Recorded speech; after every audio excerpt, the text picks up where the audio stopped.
नमस्कार दोस्तों, स्वागत है आपका हमारे प्यारे से चैनल बहन्स पढ़ाई में। आज हम करने वाले हैं अपना बहुत ही अद्भुत सा चैप्टर जिसका नाम है नेशनलिज्म इन यूरोप, नहीं, the rise of nationalism in Europe. ठीक है, ये वाला चैप्टर का नाम है, थोड़ा सा लिखना भूल गई मैं, तो ये वाला चैप्टर है आज हमें पढ़ना है। और ना मैं गारंटी देती हूँ तुम्हें सबसे आसान तरीके में, सबसे सरल सटीक भाषा में मैं ये पढ़ाने वाली हूँ, वो भी कम से कम टाइम के अंदर। मतलब ऐसा नहीं है कि 2-3 घंटे में खींच दूंगी, 1 घंटे से भी कम में ये चैप्टर जो है तुम्हारा निपट जाएगा। और तुम्हारे लिए पता है मैंने 20 पेजेस लिखे हैं, और तुम सोच रहे हो 20 पेजेस लिखने में कितना टाइम लगाया मैंने, तो ये लगा लो तुम 2 दिन मेरे को लग गए 20 पेजेस लिखने में। और क्यों लिखे हैं? ताकि तुम्हें बहुत ज्यादा इजी लैंग्वेज में ये बड़ा भयंकर सा चैप्टर समझ में आ जाए कि भाई इसमें है क्या। ठीक है, तो शुरू करते हैं अपने इस चैप्टर को। और इसीलिए मैंने इतनी मेहनत करी, इसलिए तुम इस चैप्टर को स्टार्टिंग से लेकर एंड तक देखना। समझ में आ गया? तो चलो शुरू करते हैं अपने इस चैप्टर को, the rise of nationalism in Europe. अच्छा, अब इस चैप्टर के अंदर ना एनसीईआरटी के अकॉर्डिंग तुम्हारे छह टॉपिक्स हैं। और वो छह टॉपिक्स कौन से? The French revolution and the idea of nation, the making of nationalism in Europe, वगैरह वगैरह। तो टॉपिक नंबर 1 से स्टार्ट करते हैं बिना किसी देरी के।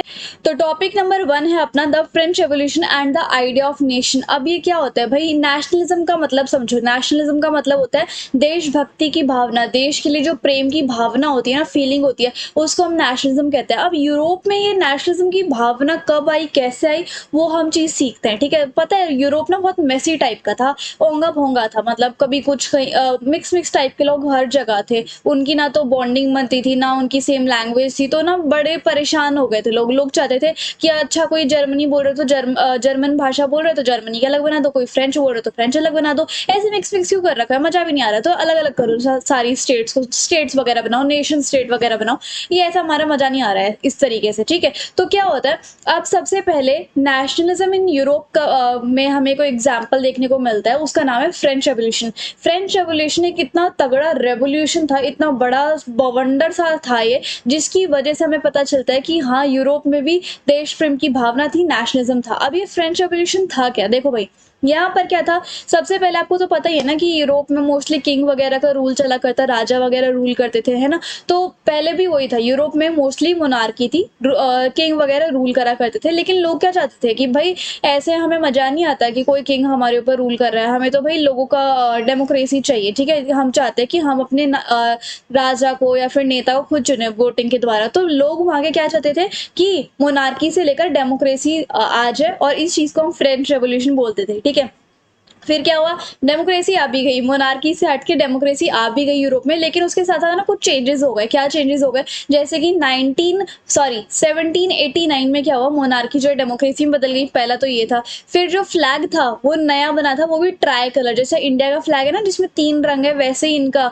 जो यूरोप का फ्लैग है वो भी ट्राई कलर हो गया। तो उसके बाद नेशनल लैंग्वेज जो है वो कौन सी हो गई थी? फ्रेंच हो गई थी। नया एंथम बन गया था, नेशनल एंथम, नए ओथ्स, जैसे हमारे यहाँ इंडिया में प्लेज नहीं है वैसे ही नए ओथ्स बन गए थे। उसके बाद common people elect general estate, और जितने भी हम जैसे आम लोग वगैरह थे उस टाइम पे, वो जनरल एस्टेट को वोट किया करते थे। और एक सेंट्रल एडमिनिस्ट्रेटिव सिस्टम बना था। इसमें क्या था कि कानून के पीछे हर कोई इक्वल है, चाहे वो प्राइम मिनिस्टर, चीफ मिनिस्टर है, चाहे कॉमन मैन है, सब इक्वल है लॉ के पीछे। ठीक है, और इंटरनल कस्टम ड्यूटीज एबॉलिश। तुम्हें पता ही है कि ट्रेड व्यापार वगैरह कितना चलता है, तो बहुत सारी चीजें होती है, कस्टम ड्यूटीज होती है, और करेंसी वगैरह के चक्कर पड़े रहते थे। तो इन सब चीजों को टैक्स वगैरह देना पड़ता था, ट्रेड टैक्स वगैरह। तो ये सब चीजें खत्म कर दी कि भाई तुम अगर बेचना है, खरीदना है, तो तुम आराम से कर सकते हो, तो ये सब झंझट चले ही जाएंगे। ठीक है, फिर क्या होता था, फ्रेंच आर्मीज जो है ना वो पूरे यूरोप में नेशनलिज्म की जो भावना है वो फैलाने में लग गई थी। मतलब अब क्या हुआ था, मोनार्की से हटके डेमोक्रेसी जो है वो यूरोप में आ गई थी। लेकिन ये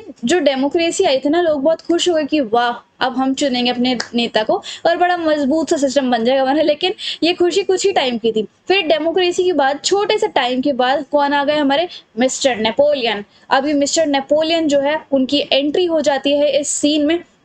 अब नेपोलियन कौन थे? नेपोलियन जो है वो, जैसे डेमोक्रेसी मैंने तुम्हें बताया ना कि 1789 में आई थी, वैसे ही नेपोलियन जो है वो 1799 में आ गए थे। मतलब डेमोक्रेसी के 10 साल बाद लोगों का जीना आराम करने के लिए। और वो कब तक रहे? 1815 तक। ठीक है, और उनका क्या मन था कि भाई मैं ना पूरे यूरोप को रूल करूंगा, उनका ये मन था नेपोलियन का। अब डेमोक्रेसी थी 1789 में, लेकिन अब मोनार्क उस डेमोक्रेसी से जो 10 साल पहले डेमोक्रेसी थी, अब फिर से नेपोलियन के आने के बाद फिर से मोनार्की में बदल गई, लोगों का फिर दिमाग खराब हो गया। ओके, तो he brings the civil code, उन्होंने फिर अपनी कुछ नई पॉलिसीज वगैरह लाई और उस पॉलिसी का नाम क्या था, सिविल कोड ऑफ 1804, और इसको हम नेपोलियन कोड भी बोलते हैं। अच्छा, ये इंपॉर्टेंट है, पेपर के पॉइंट से याद कर लेना इसको, ठीक है। फिर क्या होता है, नेपोलियन जो है वो पावर में आ जाते हैं, सत्ता में आ जाते हैं, लेकिन हम ये नहीं कह सकते कि वो बहुत अच्छे थे या फिर बहुत ही ज्यादा बुरे थे, ऐसा कह नहीं सकते हम। जैसे हिटलर को तो लोग बाग बुरे ही बताते हैं, बट ऐसा नेपोलियन के केस में नहीं था कि वो बहुत ज्यादा अच्छे थे या बहुत ज्यादा बुरे थे, नॉर्मल इंसान थे। अच्छा, जो इन्होंने सिविल कोड ऑफ 1804 अपनाया था, इसका क्या गुड पॉइंट्स थे कि इन्होंने जो फ्यूडल सिस्टम था, फ्यूडल सिस्टम क्या होता था कि जितने भी पीजेंट्स होते हैं वो किसी बड़े बड़े ऑफिसर्स की जमीनों पर काम करेंगे, उन्होंने वो बंद करवा देते कि ये सब चीजें गलत है। जो सोसाइटी में डिवीजन था, कुछ बहुत रिच थे, कुछ बहुत पुअर थे, कुछ मिडिल क्लास मैन थे, उसमें डिवीजन ऑफ सोसाइटी में भी उन्होंने कांटा लगवा दिया था। सर्फडम, जो बंधुआ मजदूरी थी, उस पर भी कांटा लगवा दिया था। ट्रांसपोर्ट और कम्युनिकेशन का सिस्टम बढ़िया बना दिया था। ट्रेड बैरियर्स जितने भी थे, मतलब जो व्यापार करने में दिक्कतें आती थी स्टेट के अंदर, वो भी वो बंद करवा दिया था, इम्प्रूव करवा दिया था। और प्रॉपर मेजर यूनिट जो है, मतलब ताकि ट्रेडर्स वगैरह को लॉस ना हो, वो करवा दिया था। लॉ के पीछे सबके इक्वालिटी है, और बर्थ से ही किसी को प्रिविलेज, कोई हाई प्रिविलेज, मतलब जैसे मान लो किसी महारानी का कोई बेटा बेटी हुई तो उसको शुरुआत से ही बहुत अच्छी चीजें प्रिविलेज मिले, उसको मान मतलब स्टार्टिंग से उसके लिए आगे से आगे हर कोई इंतजाम हो, ऐसा उन्होंने बंद करवा दिया था कि बर्थ प्रिविलेज कुछ किसी को नहीं मिलेगा। बैड पॉइंट्स क्या थे सिविल कोड के, ये देखो, सेंसरशिप थी। सेंसरशिप तो वैसे अभी भी होती है कहीं कहीं पर। जैसे क्या होता है कि मीडिया वगैरह, प्रिंटिंग प्रेस वगैरह तो बहुत पहले से चलती आ रही है ना, तो क्या होता था, सेंसरशिप में करवाया था नेपोलियन ने कि मेरे बारे में अगर कोई छापेगा तो अच्छा अच्छा प्रिंट करवाया, किसी ने भी बुरा प्रिंट करवाया मेरे बारे में तो उसका काम तमाम। ओके, फिर क्या था, वुमेन्स को कोई भी राइट टू वोट था ही नहीं, वो तो बेचारियों को कभी भी राइट टू वोट मिला ही नहीं पहले के टाइम में। नॉट हैविंग एनी इम्प्रूवमेंट, अच्छा, वुमेन के पास कोई भी हक नहीं था कि उसका फैमिली में कोई प्रॉपर्टी में राइट है इस तरीके से, तो वो भी चीज़ नहीं थी, राइट टू प्रॉपर्टी नहीं था वुमेन के पास। और क्या होता था, जैसे जितने भी फैमिलीज होती हैं, उन सभी फैमिली में से किसी एक जने को निकाल के आर्मी में शामिल करवा देना, ऐसा कंपलसरी था। क्यों? क्योंकि नेपोलियन जो है वो अपनी आर्मी को बड़ा से बड़ा बनाना चाहते थे। एज मैंने आपको बताई, देखिए, वो पूरे यूरोप पे रूल करना चाहते थे, इस वजह से वो अपनी आर्मी को भी बढ़ाना चाहते थे, तो हर फैमिली में से किसी एक जने को आर्मी में जाना ही जाना पड़ता था। सो ये कुछ बैड पॉइंट्स थे किसके, नेपोलियन कोड 1804 के, ठीक है। लेकिन अब मिस्टर नेपोलियन भी ज्यादा टाइम तक नहीं टिक पाए।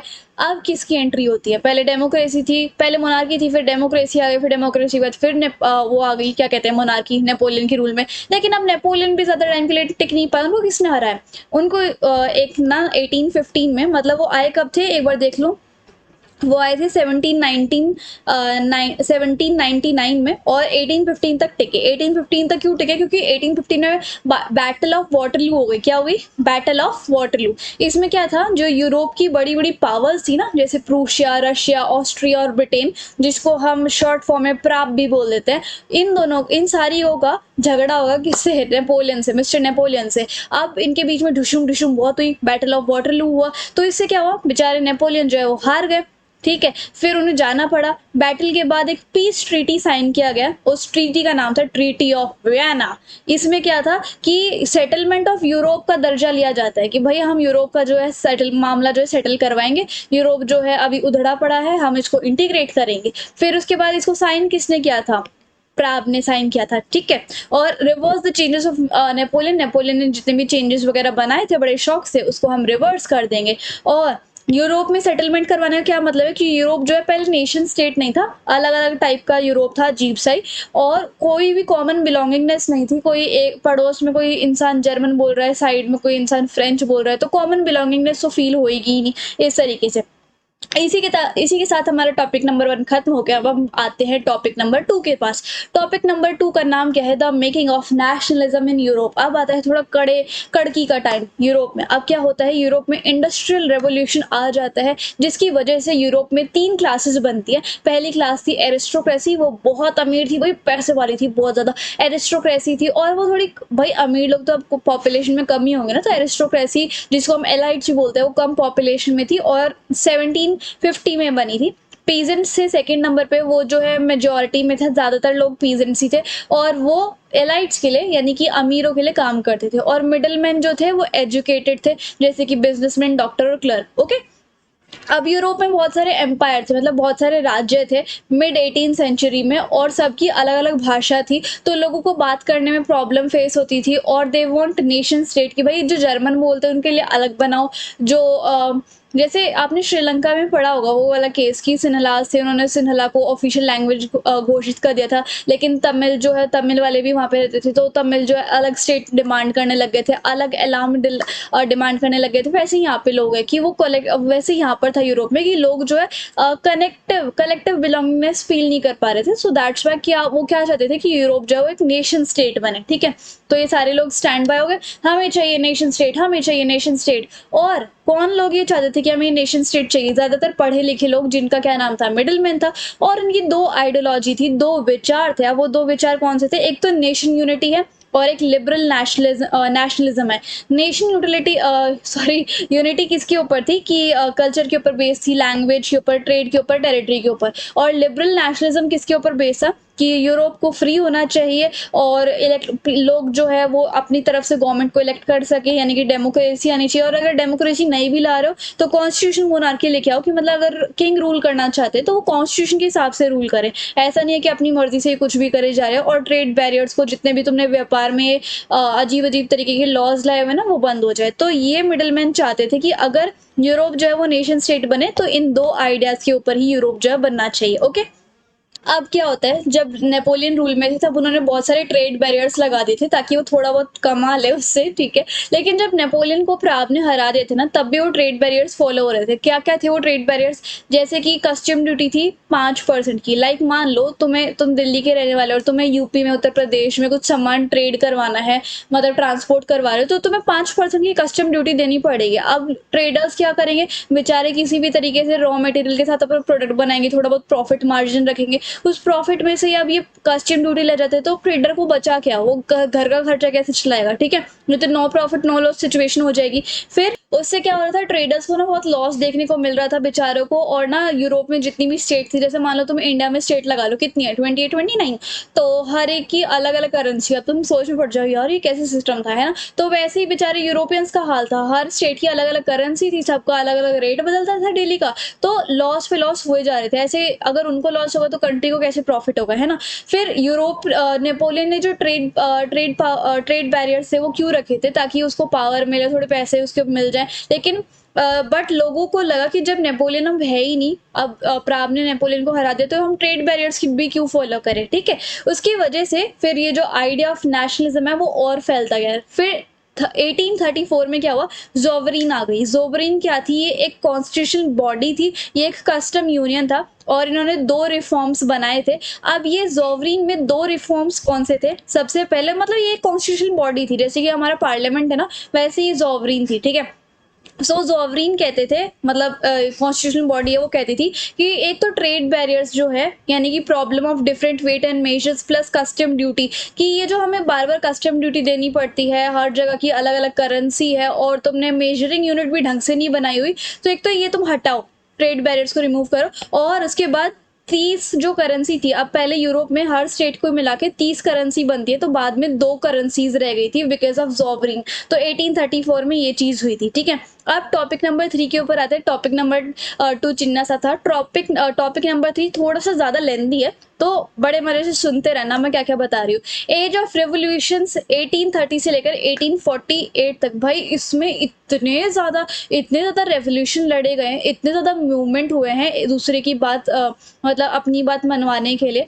वही बहुत ज्यादा रेवोल्यूशन हुए हैं। अब तुम सोच में पड़ जाओगे कि यार इनमें इतनी हिम्मत कहाँ से आती थी। तो इतना ज्यादा रेवोल्यूशन हुए हैं। अब हम बारी बारी करके पढ़ेंगे कितने कितने रेवोल्यूशन हुए हैं। पहले क्या बताया था मैंने तुम्हें की मोनार्की थी, लोग चाहते थे कि डेमोक्रेसी आ जाए, तो डेमोक्रेसी आ गई थी फ्रेंच रेवोल्यूशन की वजह से। फिर नेपोलियन आया तो दोबारा से मोनार्की आ गई। अब नेपोलियन को प्राग ने हरा दिया तो क्या आ गई, रीस्टोर्ड मोनार्की आ गई। रीस्टोर्ड मोनार्की अभी मैं बताती हूँ। जब ये रीस्टोर्ड मोनार्की आई ना, प्राग ने जब नेपोलियन को हरा दिया था, तब रीस्टोर्ड मोनार्की जो आई, उसमें बोरबोन डायनेस्टी के एक किंग थे, उन्होंने रूल करना स्टार्ट कर दिया था यूरोप के ऊपर। ठीक है, अब बात कर लेते हैं हम कंजर्वेटिज्म की। क्या होता है कंजर्वेटिज्म? मतलब परंपरा को मानने जाना और मतलब मॉडर्न ज़माने के हिसाब से तो जो-जो चेंजेस चल रहे हैं, जो-जो समाज में बदलाव आ रहे हैं, जो-जो इनोवेशन होता है उनको रिजेक्ट कर देना कि नहीं हम तुम्हारे मॉडर्निज़्म को, मॉडर्नगिरी को मानेंगे ही नहीं, जो हमारी पुरानी पुरानी परंपरा है, चाहे वो कैसी भी अच्छी है, बुरी है, हम तो उसी को मानेंगे। वो कंज़र्वेटिज़्म होता है और जो लोग इस चीज़ को मानते हैं वो कंज़र्वेटिस्ट होते हैं। कौन होता है? कंज़र्वेटिस्ट। ये बार-बार तुम्हें सुनने को मिलेगा इस चैप्टर में। अब जैसे कि एग्ज़ाम्पल क्या है, यूरोप में बहुत सारे चर्च होते हैं और चर्च को हिंदी की भाषा में बोले तो कौन संभालता है? पादरी संभालते हैं, जिसको हम इंग्लिश में क्या बोलते हैं? पॉप। तो पॉप्स के हाथ में पावर होती थी, शक्ति होती थी कि भाई वो ही उस स्टेट को या फिर उस यूरोप को संभालेंगे। और जो हायरार्की है, जैसे कि किंग है, किंग के रूल करने के बाद उसका बेटा रूल करेगा, फिर उसका बेटा रूल करेगा, फिर उसका बेटा रूल करेगा, ये हायरार्की मेंटेन, मतलब आज के समाज के हिसाब से जो-जो चेंजेस आ रहे हैं वो लोग फॉलो ही नहीं करना चाहते थे। वो अपनी परंपरा के अनुसार चलने देना चाहते थे और ऐसे लोगों को हम कंजर्वेटिस्ट कहते हैं। सो क्या हुआ, ये देखना मैंने 1815 कैसे लिखा हुआ है, ये 1815 है, एक 1 को हटा देना, ठीक है। तो 1815 में क्या हुआ था, जैसे कि नेपोलियन को प्राग ने हरा दिया था, तो ये यूरोपियन गवर्नमेंट ने सोचा कि अब ना हम कंजर्वेटिज्म ही फॉलो करेंगे, ठीक है। तो यूरोप जो है वो क्यों चाहते थे कंजर्वेटिज्म को फॉलो करना? वो सोचते थे कि देख लिया नेपोलियन कितना मॉडर्न बना करता, मॉडर्न डिसीजन लेता था, सिविल कोड ऑफ कंडक्ट बना देता उसने, टेक्नोलॉजी के हिसाब से चलता था, मॉडर्निज्म फॉलो करता था। अब निकल गई उसकी सारी मॉडर्नगिरी, ऐसे तरीके से वो लोग सोच रहे थे यूरोप के, ठीक है। और इसलिए वो सोच रहे थे कि जो हमारी पुरानी परंपरा है ना वही बेस्ट है, इसलिए हम कंजर्वेटिज्म को ही मानेंगे। इस तरीके से कोई भी समाज में नया चेंजेस आ रहे हैं, नए बदलाव आ रहे हैं, उसको हमें मानना ही नहीं है, हमें तो वही पुराने हिसाब से ही चलना है। सो कंजर्वेटिव्स को क्या चाहिए था कि मोनार्की आए, मोनार्की दोबारा से रिस्टोर हो जाए और कंजर्वेटिज्म को फॉलो करे। लेकिन कई लोग इस चीज के विरोध में थे, वो सोचते थे कि नेपोलियन ने जो पॉलिसी बनाई थी सिविल कोड ऑफ कंडक्ट 1804 वो बहुत अच्छी थी, है ना। और इससे क्या होता था, यूरोप का सिस्टम जो है बहुत ज्यादा स्मूथ बन जाएगा। और ऐसे लोग जो ये चाहते थे कि हम पुरानी परंपरा फॉलो ना करें और आज के जमाने से चले, हम आज के मॉडर्न जमाने से चले, उन लोगों का नाम था, उन लोगों को हम बोलते थे रेवोल्यूशनरीज। आपके पेपर में आ सकता है कि कंजर्वेटिस्ट और रेवोल्यूशनरीज कौन से, तो इस तरीके से आपको पता होना चाहिए। रेवोल्यूशनरीज चाहते थे कि भाई मोनार्की यानी कि किंग क्वीन का रूल नहीं आने चाहिए। और क्योंकि उस टाइम पे क्या होता था, नेपोलियन ने सेंसरशिप लगा रखी थी, सेंसरशिप इन द सेंस कि अच्छा छापोगे मेरे बारे में और बुरा नहीं छापोगे, और कोई भी अगर कोई गलत काम होता है मेरे अंडर तो उसको जेल वगैरह होगी, ठीक है। तो सेंसरशिप थी, प्रिंटिंग वगैरह होती थी, मीडिया वगैरह होती थी, न्यूज वगैरह होती थी। तो रेवोल्यूशनरी जो है वो खुले आम सोसाइटीज फॉर्म नहीं कर सकते थे या फिर खुले आम प्रदर्शन नहीं कर सकते थे, इसलिए उन्होंने सीक्रेट सोसाइटीज बना ली रेवोल्यूशनरीज ने, ताकि वो मोनार्क वालों का या फिर चर्च में जो पॉप्स है उनका सामना अच्छे से कर सके। सो कंजर्वेटिव्स जो थे वो मोनार्की को रिस्टोर करना चाहते थे, वो चाहते थे कि मोनार्की दोबारा से आए, किंग क्वीन का रूल दोबारा से आए। लेकिन रेवोल्यूशनरी जो थे उनके खिलाफ प्रोटेस्ट करना चाहते थे कि भाई हम ये पुरानी परंपरा फॉलो नहीं करने वाले, हम जो डेमोक्रेसी चाहते हैं, लेकिन सेंसरशिप की वजह से हम जो है सीक्रेट सोसाइटी फॉर्म कर रहे हैं, और जैसे हमने सीक्रेट सोसाइटी फॉर्म कर ली तो हम तुम पे हमला कर देंगे, ये इस तरीके से। फिर क्या होता है, अब हम कुछ इंपॉर्टेंट रेवोल्यूशनरीज के बारे में बात करेंगे। सबसे पहले है गिज़ेप्पे मज़ीनी, कितना बढ़िया नाम है ना वैसे। गिज़ेप्पे मज़ीनी कौन है? पहले तो इनको बहुत ज़्यादा पहले काफ़ी टाइम पहले इनको जेल हो गई थी, क्योंकि ये देश के लिए हमेशा से लड़ते आ रहे हैं, इस वजह से इनको जेल हो गई थी। और ये इटालियन रेवोल्यूशनरी है, मतलब ये काफ़ी सारे रेवोल्यूशन लड़ते आ रहे हैं, और इन्होंने काफ़ी सारे सीक्रेट सोसाइटी भी बनी है, उसके मेंबर भी बने हुए हैं। और कार्बोनारी में इनकी एक सीक्रेट सोसाइटी थी, उसके मेंबर थे, और इन्होंने 2 सीक्रेट, ऐसे इसका मतलब 2 सीक्रेट सोसाइटी बनाई थी। एक था यंग यूरोप और उसके बाद एक यंग इटली। सो क्या होता है, नोबडी, उनकी क्या सोच थी गिज़ेप्पे मज़ीनी की कि किसी भी इंसान को दूसरे के ऊपर रूल नहीं करना चाहिए। जैसे मोनार्की क्या होता है, किंग आ जाता है और सबके ऊपर रूल करने लग जाता है, ऐसा किसी एक इंसान को दूसरे इंसानों के ऊपर रूल नहीं करना चाहिए। उस इंसान को रूल करना चाहिए जिसको बाकी सब लोगों ने वोट देके जिताया हो, इस तरीके से, है ना। अब हम बात करते हैं एज ऑफ रिवोल्यूशंस का आइडिया। बेसिकली कि ये जो इतने सारे रिवोल्यूशंस लड़े जा रहे थे, इतने सारे लोग थे जैसे कि गिज़ेप्पे मज़ीनी, इन सब का आइडिया कहाँ से आया था कि हमें रेवोल्यूशन रेवोल्यूशन करना चाहिए। इन सब का आइडिया जो था वो मिडलमैन ने दिया था कि भाई रेवोल्यूशन करो, मोनार्की को मत आने दो, डेमोक्रेसी को आने दो, है ना।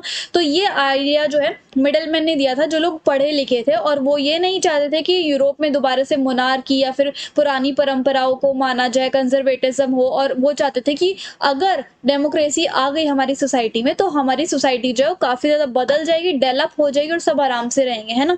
अच्छा, अब दो इंपॉर्टेंट रेवोल्यूशन हुए। सबसे पहले था जुलाई रेवोल्यूशन, और ये फ्रांस में हुआ था, वो भी जुलाई के महीने में, और कौन से साल में, 1830 में। इतना समझ में आया?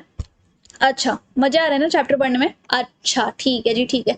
अब आगे बताती हूँ जुलाई रेवोल्यूशन में क्या हुआ था। देखो, फ्रांस जो है ना पॉलिटिकल हब बन चुका था, और रेवोल्यूशन का जो आइडिया था ना वो फ्रांस से ही आया था। मतलब कि जितने भी रेवोल्यूशन तुम्हें करने हैं वो फ्रांस से ही आए थे ये आइडियाज। और इस फ्रांस की वजह से ही, क्योंकि वो पॉलिटिकल हब बन चुका था फ्रांस, क्योंकि यहाँ पे फ्रेंच रेवोल्यूशन भी आया था, तो फ्रांस की वजह से ही पूरे यूरोप पे असर जो है वो पड़ने लग गया था, और फ्रांस जो है एक इम्पॉर्टेंट प्लेस बन गया था।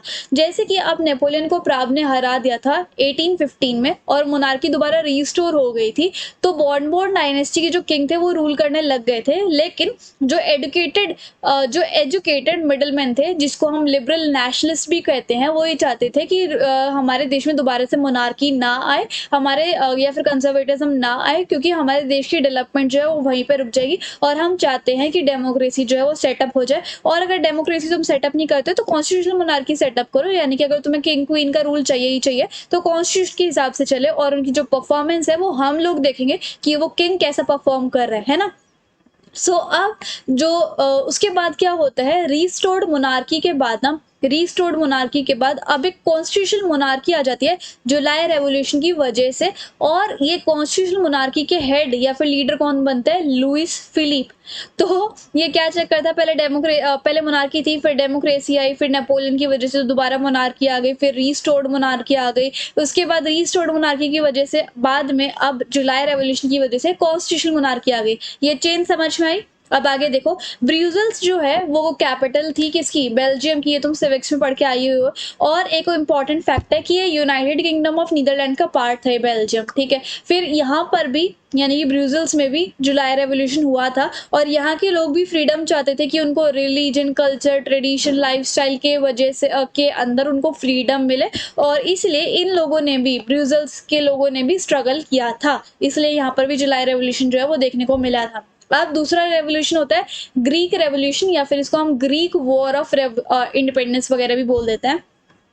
अब आप सोच रहे हो बस करो, कितने ज्यादा रिवोल्यूशन पढ़ाओगे, पढ़ने पड़ेंगे, लेकिन मजा भी तो आ रहा है इस चीज में, है ना। अच्छा, अब आगे देखो फिर क्या हुआ था।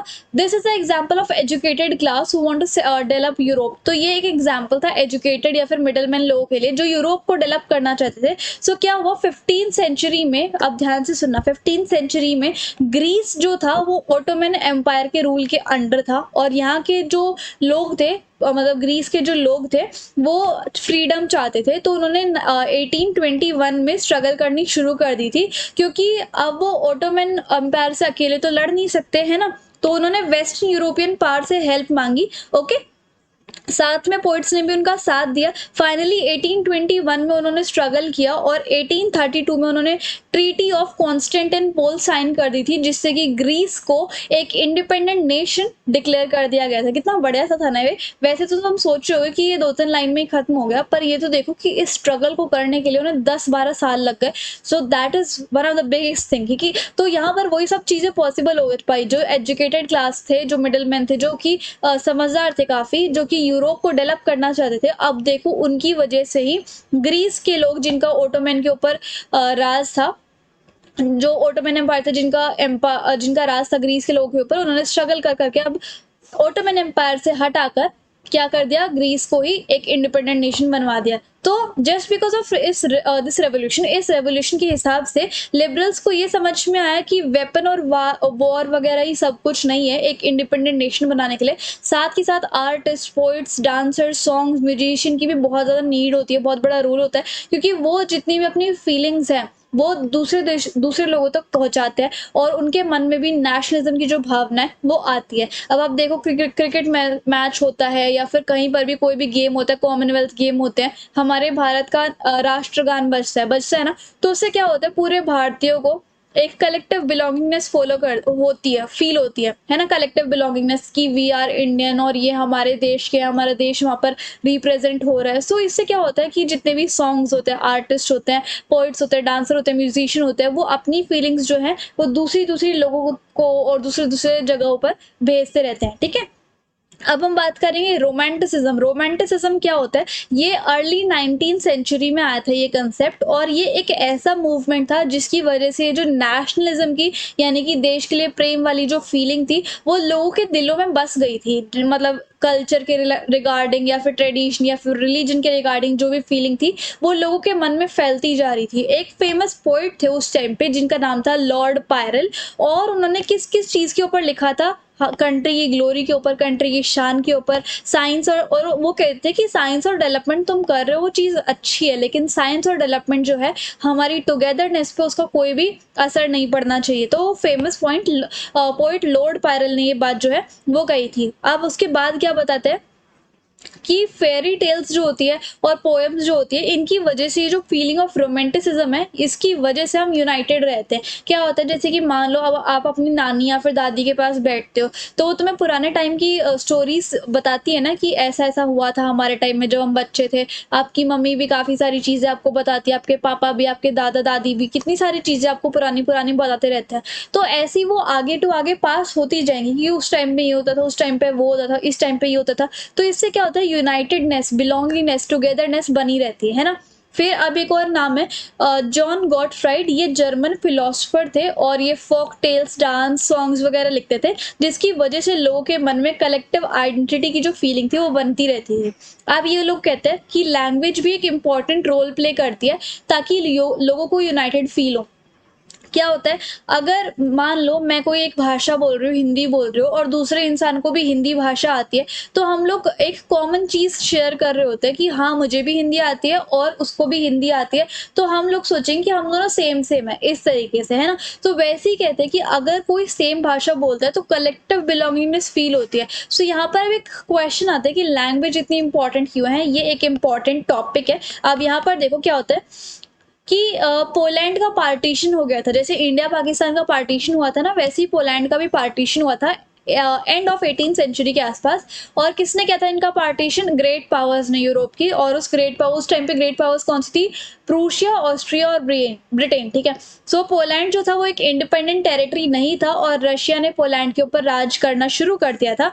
और रशिया ने पोलैंड के लोगों को, जैसे पोलैंड के लोग जो है पॉलिश लैंग्वेज बोलते थे, लेकिन रशिया ने क्या किया कि अब तुम पॉलिश लैंग्वेज नहीं बोलोगे, अब तुम लोग जो है, चाहे कितने भी स्टूडेंट्स है, चाहे कितने भी लोग हैं, वो रशियन लैंग्वेज ही बोलोगे। लेकिन पोलैंड के लोगों ने रशियन की बात नहीं मानी और वो रशियन लैंग्वेज के खिलाफ खड़े हो गए कि हम तुम्हारी भाषा नहीं बोलने वाले। हम क्यों बोले तुम्हारी भाषा? हम तो अपनी भाषा बोलेंगे, पॉलिश लैंग्वेज हमारी है, ठीक है, इस तरीके से। तो फिर क्या होता है, गैदरिंग में भी उन लोगों ने पॉलिश लैंग्वेज ही बोली। तो अब रशियंस को गुस्सा आया कि ये लोग तो हमारी लैंग्वेज बोल ही नहीं रहे हैं, तो लोग तो अपनी लैंग्वेज बोल रहे। तो क्या करते थे, उनको सजा देते थे। सर्बिया जो कि बहुत ठंडी जगह थी, वहां पे भेज देते थे, और कुछ को तो जेल भी हो जाती थी। लास्ट में रशियंस को भी पीछे हटना पड़ा कि भाई ये बात हमारी मानने नहीं वाले, और हाँ ये लोग तो अपनी भाषा को प्यार करते, तो ये लोग तो रशियंस जो है वहां से चले गए थे, ठीक है। सो यहाँ पर ये बता रहा कि लैंग्वेज भी बहुत इंपॉर्टेंट है कलेक्टिव बिलोंगिंगनेस के लिए। ओके, अब आगे देखते हैं 1830 में क्या हुआ था।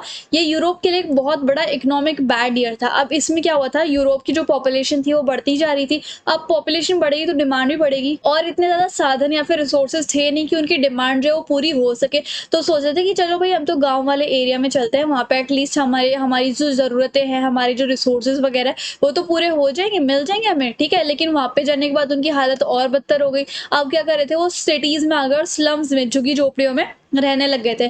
जितने भी स्मॉल प्रोड्यूसर्स थे उनको बहुत टफ कंपटीशन फेस करने को मिलता था, और इंग्लैंड के जो फिनिश प्रोडक्ट्स थे उसके वो इनके कॉम्पिटिटर्स थे, ठीक है।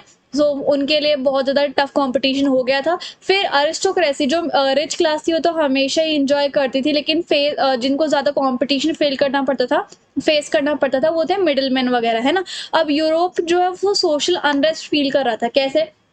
पहले मोनार्की थी, फिर डेमोक्रेसी थी, फिर मोनार्की आई, फिर रिस्टोर्ड मोनार्की आई, फिर कॉन्स्टिट्यूशन मोनार्की आई। तो यहाँ पर क्या होता है, पेरिस के लोग बहुत परेशान हो गए थे 1848 में। वो तो सड़कों पे उतर आए थे कि भाई ये चल क्या रहा है, हमें जीने दोगे या नहीं तुम, ठीक है, इस तरीके से वो बहुत पागल से हो गए थे, वो आ गए थे सड़कों पे उतर उतर के, और वो लुइस फिलिप को क्रिटिसाइज करते थे। लुइस फिलिप कौन थे? जब कॉन्स्टिट्यूशनल मोनार्की आई थी तब उनको राजा बना दिया गया था ना, उनको लीडर बना दिया गया था कॉन्स्टिट्यूशनल मोनार्की का। उनको क्रिटिसाइज करने लग गए थे लुइस फिलिप्स को कि आपसे कुछ हो नहीं रहा है, आप यहाँ से निकलने की कोशिश कीजिए, निकल लीजिए। फिर क्या होता है, अब आती है finally national assembly.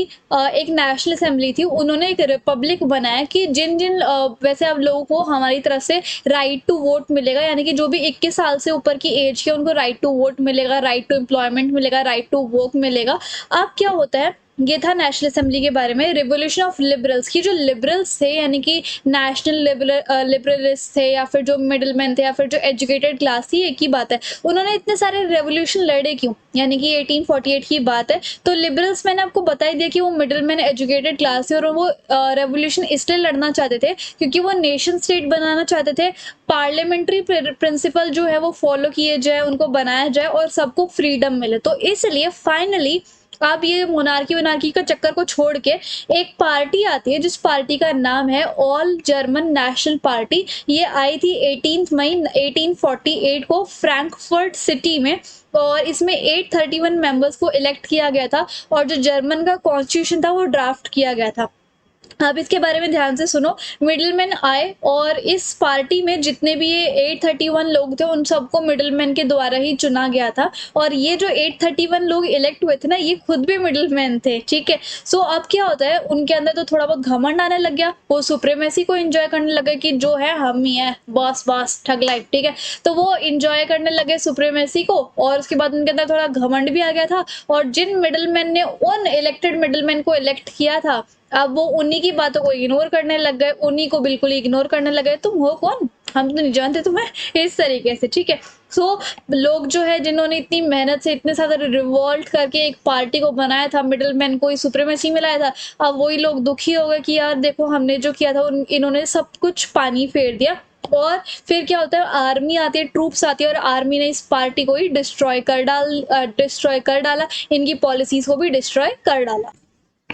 Now what happen to Frankfurt parliament. भाई अब फ्रैंकफर्ट पार्लियामेंट में क्या हुआ, तब जब आर्मी ने ऑल जर्मन नेशनल पार्टी को डिस्ट्रॉय कर दिया था, तब किंग ऑफ प्रूशिया को ऐसे क्राउन पहनाया जा रहा था, और उन्होंने मना कर दिया था कि नहीं, मैं क्राउन नहीं पहनने वाला। क्यों? क्योंकि किंग ऑफ प्रूशिया जो थे वो चाहते थे कि मैं मोनार्की लाऊं यूरोप में, और मोनार्की के हिसाब से यानी कि मैं ही खुद रूल करूंगा जैसा मेरे को ठीक लगेगा। लेकिन किसने हराया था ऑल जर्मन नेशनल पार्टी को, किसने डिस्ट्रॉय किया था?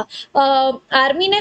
तो उस टाइम पे जब किंग ऑफ प्रूशिया को ताज पहनाया जा रहा था, तो अपोजिशन पार्टी भी आ गई थी, और अपोजिशन पार्टी में मिलिट्री भी थी और मोनार्क भी था। और वो अपोजिशन पार्टी चाहती थी कि जैसा हम बोलेंगे किंग ऑफ प्रूशिया जो है वो वैसा ही उसी तरीके से रूल करेगा। लेकिन किंग ऑफ प्रूशिया जो है वो ये चाहते थे कि मैं खुद अपनी तरफ से रूल करूंगा जैसे मेरे को करना होगा, ठीक है। सो वो मोनार्की चाहते थे किंग ऑफ प्रूशिया वाले, इस तरीके से। बाद में सोचते हैं कि मिलिट्री सब ठीक कर देगी, इसको क्राउन नहीं पहना तो मत पहनने दो। कंजर्वेटिव सोचते थे कि मिडिल मैन जो है वो हमसे डिशुम डिशुम नहीं कर सकते क्योंकि वो तो कमजोर है, और अब मेजोरिटी जो है वो हमारे साथ है ना।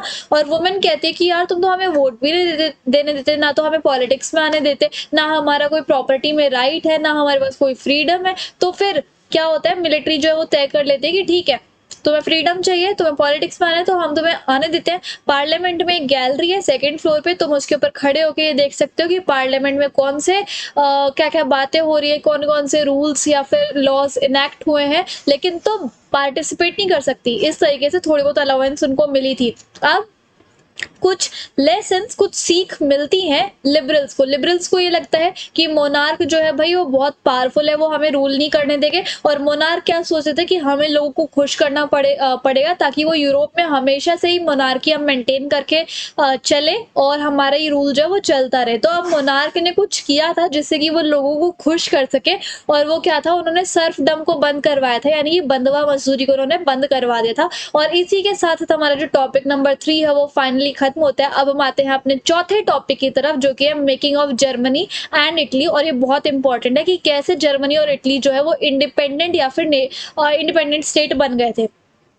जैसे कि जो लिबरल्स थे, जो एजुकेटेड क्लास वाले थे, वो यूनाइटेड करना चाहते थे यूरोप को, है ना? लेकिन वो बार-बार फेल हो रहे थे क्योंकि उस टाइम पे मोनार्की और मिलिट्री जो थे वो ज़्यादा बलशाली थे, है ना? और लीडिंग पावर जो थी प्रूशिया, फिर बाद में एक लीडिंग पार्टनर या फिर एक लीडिंग पावर आती है जिसका नाम होता है प्रूशिया, और वो भी यही चाहते हैं कि यूनाइटेड हो इटली और जर्मनी वगैरह, और प्रूशिया की वजह से ही जर्मनी जो है वो यूनाइटेड हो जाता है। अब जर्मनी कैसे यूनाइटेड हुआ या फिर कैसे एक नेशन स्टेट बना, उसका एक पूरा एक चिट्ठा हमें पढ़ना है अभी, तो वो पढ़ते हैं, ओके?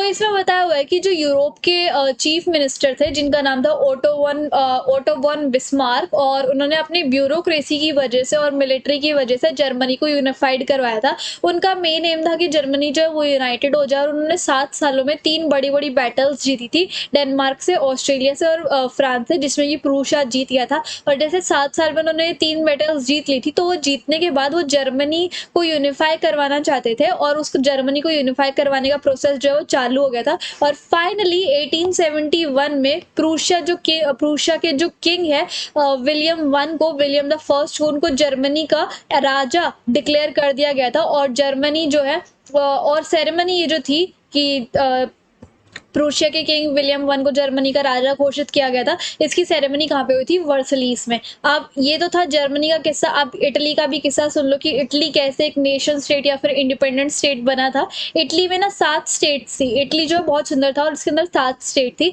एक स्टेट को तो इटालियन रूलर जो है वो रूल करते थे, और दूसरे नॉर्थ इटली को ऑस्ट्रेलियन रूलर जो रूल करते थे, मिडिल इटली को पॉप रूल करते थे, और साउथ इटली को बर्बन किंग ऑफ स्पेन जो है वो रूल करते थे।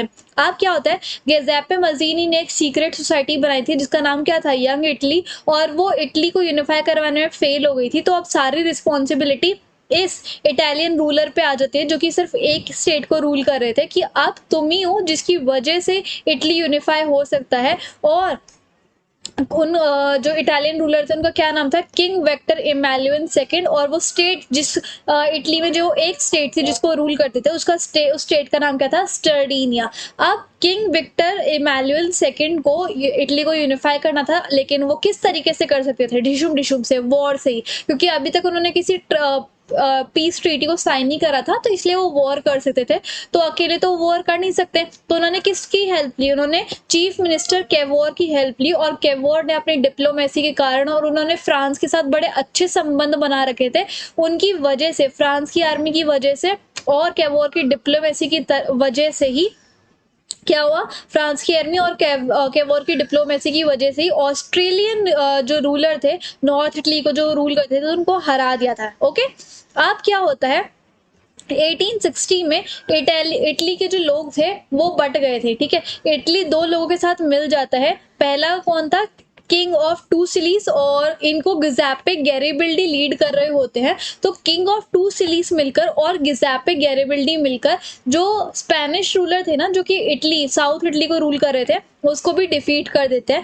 अब फाइनली 1816 में किंग ऑफ इमैनुएल सेकंड को इटली का जो एम्परर है वो डिक्लेयर किया जाता है, और इस तरीके से इटली जो है वो यूनिफाइड हो जाता है। इतना समझ में आया? तो ये थी इटली और जर्मनी की यूनिफाइड और एज अ नेशन स्टेट बनने की कहानी। अब हम बात करें कि ब्रिटेन के साथ क्या हुआ। तो ये जो ब्रिटेन है ना, वो 3 लोगों में डिवाइडेड था। एक तो इंग्लिश, जो कि इंग्लैंड के लोग थे, दूसरा वेल्स, और तीसरे थे स्कॉट और आयरिश, ठीक है? तो क्या होता था, 18th सेंचुरी के पहले ब्रिटेन का कोई नेशन स्टेट नहीं था, क्योंकि जब जैसे-जैसे इंडस्ट्रियल रेवोल्यूशन आया ना, तो जो इंग्लैंड के लोग थे वो ज़्यादा ग्रो होने स्टार्ट हो गए थे। पार्लियामेंट में भी वो ग्रो होने स्टार्ट हो गए थे। उन्होंने कब्जा करना शुरू कर दिया था, और स्कॉटलैंड के जो लोग थे वो कुछ कर नहीं सकते थे। फिर एक आया 1707 में एक्ट ऑफ यूनियन, कि भाई तू चिंता मत कर, तू हमारे साथ मिल जा, कोई दिक्कत वाली बात नहीं है। तो इंग्लैंड और स्कॉटलैंड मिल गए थे, जिससे कि आज द ग्रेट ब्रिटेन फॉर्म होता है। फिर क्या बचा? आयरलैंड बच गया। तो आयरलैंड में 2 लोग थे, एक कैथोलिक्स और एक प्रोटेस्टेंट। कैथोलिक्स जो थे वो रिलीजन को और प्योरिटी को माना करते थे, और प्रोटेस्टेंट जो थे वो साइंस को माना करते। कैथोलिक्स और प्रोटेस्टेंट आपस में एक दूसरे को अपोज किया करते, है ना? तो अब जो है ग्रेट ब्रिटेन की एक पॉलिसी थी, motto of rule and divide. क्या होता था, वो सोचते थे कि अगर हम इन प्रोटेस्टेंट्स का साथ देंगे तो प्रोटेस्टेंट्स मिलके कैथोलिक्स को हरा देंगे, और हम यानी कि ग्रेट ब्रिटेन जो है वो आयरलैंड के जो प्रोटेस्टेंट थे हम उनके ऊपर रूल करना स्टार्ट करेंगे। और अब हुआ भी यही। अब इसी के साथ साथ ये जो हमारा टॉपिक नंबर 4 है वो खत्म होता है। अब हम बढ़ते हैं टॉपिक नंबर 5 की तरफ, जो कि है विजुअलाइजिंग द नेशन। ओके, अब जैसे हम जो है वो इंडिया को रिप्रेजेंट करते हैं एक फीमेल फिगर से, जैसे कि भारत माता की जय, भारत माता की जय हम ऐसे करते हैं ना। भारत माता की जय बोलने से इंडिया के जो लोग हैं वो रिप्रेजेंट किए जाते हैं, इंडिया के जो लोग हैं वो यूनिफाइड हो जाते हैं। ऐसे ही फ्रांस और जर्मनी की भी कहानी है। फ्रांस की फीमेल फिगर है मैरियन, ठीक है, और जर्मनी की फीमेल फिगर है जर्मेनिया। तो ये क्या होता है, फ्रांस और जर्मनी को, ये नेशन को रिप्रेजेंट करता है। ऐसे ही रेड कैप जो है वो लिबर्टी को शो करती है, और ब्रोकन चेन जो है वो फ्रीडम को शो करती है। मतलब broken chain in the sense हथकड़ियां टूटी हुई है, इस तरीके से तुम लगा सकते हो। And the last topic is topic number 6, जिसका नाम है नेशनलिज्म और इंपीरियलिज्म। नेशनलिज्म मतलब देश प्रेम की भावना, और इंपीरियलिज्म मतलब किसी दूसरी कंट्री पे रूल करना। तो लेट 19th सेंचुरी में ये जो टॉपिक्स थे जैसे कि वॉर, रूल वगैरह, ये सब खत्म हो गए थे और रिमूव हो गए थे। अब बचा एक लास्ट टॉपिक जिसका नाम है बाल्कन। बाल्कन एक बहुत बड़ा रीजन था जिसके अंदर बहुत सारे कल्चर्स, ट्रेडिशंस वगैरह थे, और बहुत सारे लोग जो इसके अंदर मिक्सअप थे, जैसे कि बल्गेरिया, ग्रीस और मैकेडोनिया और रोमानिया के लोग यहाँ पर रहते थे।